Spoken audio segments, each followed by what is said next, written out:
Aujourd'hui, je vais vous apprendre à connaître l'emplacement exact d'une carte et la carte elle-même qu'un spectateur pense dans sa tête sans qu'il ne vous la dise. Donc tout simplement pour ce tour de magie, on a besoin d'un paquet de cartes tout à fait ordinaire, 52 cartes, toutes différentes les unes des autres. Alors, la première chose, le magicien va demander au spectateur de penser à la famille de la carte. Donc carreau, pique, cœur ou trèfle. Imaginons dans cet exemple qu'ils prennent le trèfle. Dans tous les cas, que ce soit carreau, pique, cœur, trèfle, il y a l'as, le 2, 3, 4, 5, 6, 7, 8, 9, 10, valet, dame, roi. Chaque valeur correspond à un chiffre. Donc l'as correspond au 1, le 3 au 3, le 5 au 5, enfin bref jusqu'au 10. Le valet correspond au 11, la dame au numéro 12 et le roi au numéro 13. Dans cet exemple, tout se passe dans sa tête là pour l'instant.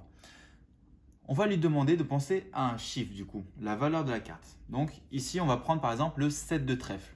Donc le 7, ce qu'on va demander, le magicien va demander au spectateur de multiplier le chiffre qu'il a dans sa tête par 2. Donc 7 fois 2, 14.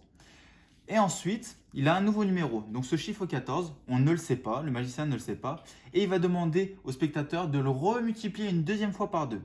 Donc 14 fois 2, 28. À ce moment-là, le spectateur il a un nouveau chiffre dans la tête qui est 28. Le magicien va lui demander quel chiffre il a en tête à ce moment même. Il va dire au magicien, j'ai le numéro 28 en tête. Ok, donc là le magicien va prendre le paquet et va compter 28 cartes. Le magicien, il ne connaît toujours pas la carte. Donc regardez, 1, 2, 3, 4, 5, 6, 7, 8, 9, 10, 11, 12, 13, 14, 15, 16, 17, 18, 19, 20, 21, 22, 23, 24, 25, 26, 27 et 28. Et là, pour la toute première fois, le magicien va demander au spectateur quelle est la carte à laquelle il pensait depuis le début dans sa tête. Le spectateur va lui dire le 7 de trèfle. Et à la 28e place, le 7 de trèfle.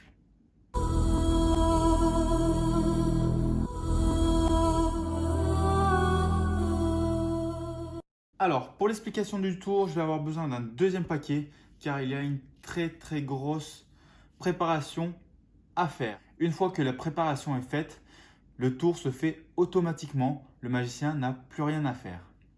Alors, pour la préparation, il va falloir d'abord séparer les différentes familles. Donc, les carreaux avec les carreaux, les cœurs avec les cœurs, et les piques avec les piques et les trèfles avec les trèfles.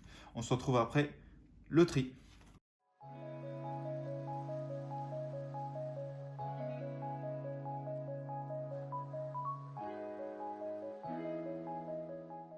Une fois que c'est fait, il va falloir mettre pour chaque famille en ordre décroissant de la valeur du roi jusqu'à l'as. Allez, on se retrouve tout de suite après.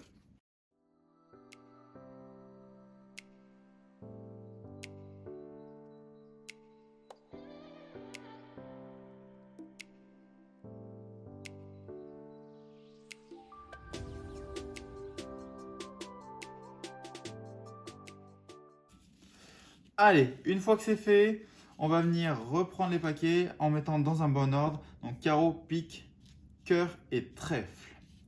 Alors, la troisième préparation qu'il va falloir faire, c'est prendre la famille des carreaux, aller jusqu'au numéro 10, mettre tout ce qu'on a dans la main droite en dessous.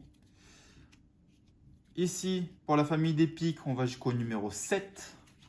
On met en dessous, on pose. Ici, pour les cœurs, on va jusqu'au numéro 4. Et la famille des as, on la laisse comme ça. Alors, dernière préparation qui va être très longue.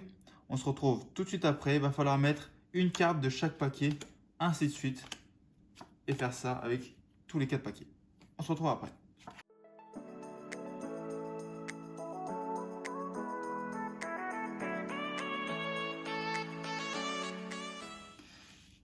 Et voilà, notre paquet est enfin préparé pour le tour de magie.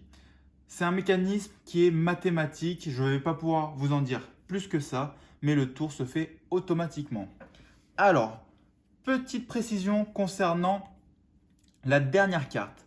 La carte, la famille que vous allez demander de penser à votre spectateur, que ce soit carreau, pique, cœur, trèfle, le seul endroit où vous allez pouvoir couper le jeu, c'est uniquement au niveau des rois.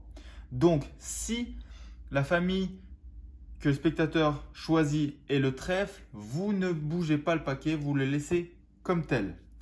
Si par contre, en revanche, il demande par exemple un roi de cœur, vous trouvez une excuse pour aller chercher le roi de cœur, donc qui se situe ici, passer le paquet que vous avez en main droite en dessous, et là, vous êtes prêt pour le tour pour faire deviner n'importe quelle valeur et l'emplacement d'une carte cœur.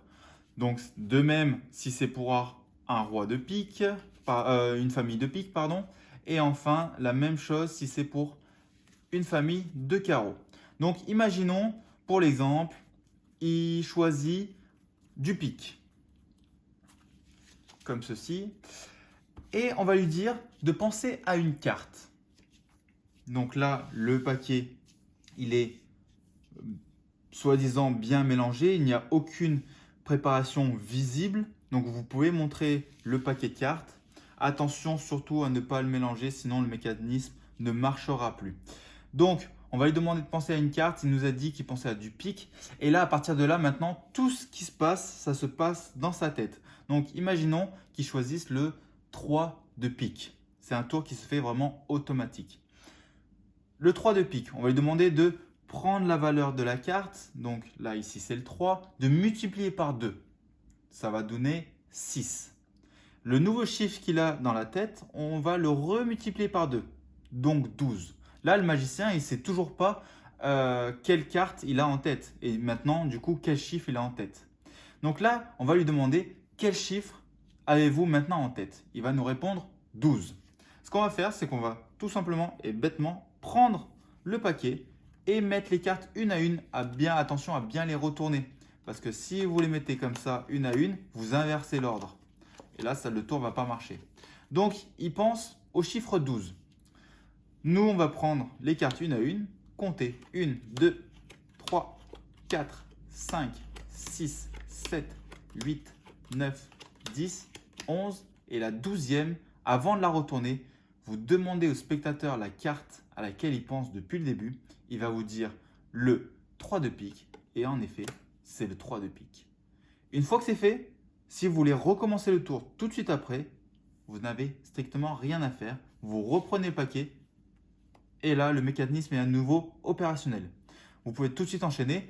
Donc là, pour la vidéo, je vais faire un autre exemple. Imaginons qu'on lui dise pense à une famille, carreau, pique, cœur ou trèfle. Il va nous dire par exemple trèfle. Donc on va aller jusqu'au roi de trèfle. On va venir passer le roi de trèfle en dessous. Et là, on est prêt pour le tour.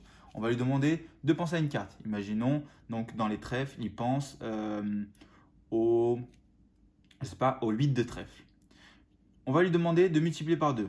8 x 2, 16. Et on va encore demander de remultiplier par 2.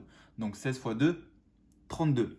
Donc tout simplement, le magicien, il vient compter 32 cartes. 1, 2, 3, 4, 5, 6, 7, 8, 9, 10, 11, 12, 13, 14, 15, 16, 17, 18, 19, 20, 21, 22, 23, 24, 25, 26, 27, 28, 29, 30, 31. Et la 32e carte. Vous demandez au spectateur quelle est la carte qu'il pensait depuis le début. Il va vous dire le 8 de trèfle. Et en effet, c'est le 8 de trèfle. Donc voilà pour l'explication de ce tour qui est juste une dinguerie en magie. Connaître l'emplacement exact d'une carte et la carte elle-même sans que le spectateur vous le dise, c'est juste une dinguerie. J'espère que cette vidéo vous a plu et on se dit à très vite pour une nouvelle vidéo.